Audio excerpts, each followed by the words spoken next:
Guys, here's what I've got for you outside. This is the picture right now. So, yeah, a few clouds pushing through the area, but all in all, this is a pretty nice looking night. 75 degrees. You know, humidity is lower than what you dealt with yesterday. That's a good thing. I mean, yesterday at one point you had a 71-degree dew point.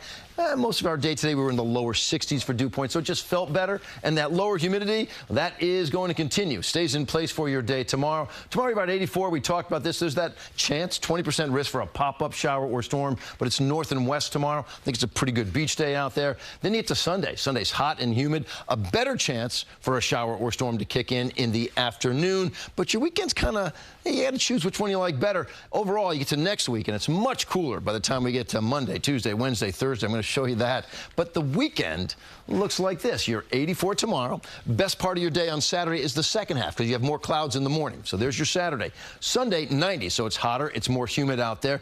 Best part of Sunday will be the first half of the day. The second half, more clouds fill in. Could get that thunderstorm out there. So which one is your better setup for a beach day?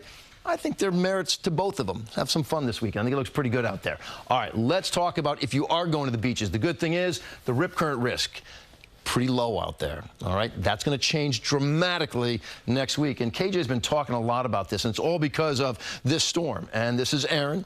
As Aaron stays offshore, it's like that egg beater in the water. It's creating those big waves. The big waves crash on shore, forms that single channel going out, and that's your rip current. So the big risk is out there for next week. I think almost any day next week. But really, it's Wednesday and Thursday where I think we would see some of the worst of it. Here's how it's all forecast to play out. It is bumped up now to a Category 4 system. Wait, we got new numbers here now. Wow, this is just coming in here now.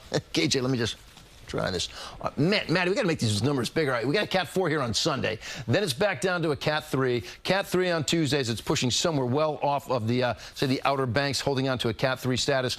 Pretty strong storm. Cat 3, 4, 5s are majors, but these numbers are down from what I showed you at 5 p.m. This is all brand new information here. And if you take a look at how the spaghetti models are handling it, still keeping it offshore. Remember yesterday I showed you there was one outlier that brought it onshore?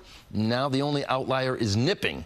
Not quite making its way onshore, but very close to the Outer Banks. There's the bulk, all right? Keep in mind, Bermuda is now right on the edge of the cone. So we keep our eye on the folks in Bermuda, and right now, tropical storm watches are in effect for Anguilla and Bonaire. It's a tropical storm watch, even though it's a hurricane right now, because the hurricane force winds don't extend as far as the islands are. They extend probably about 50 miles from the center.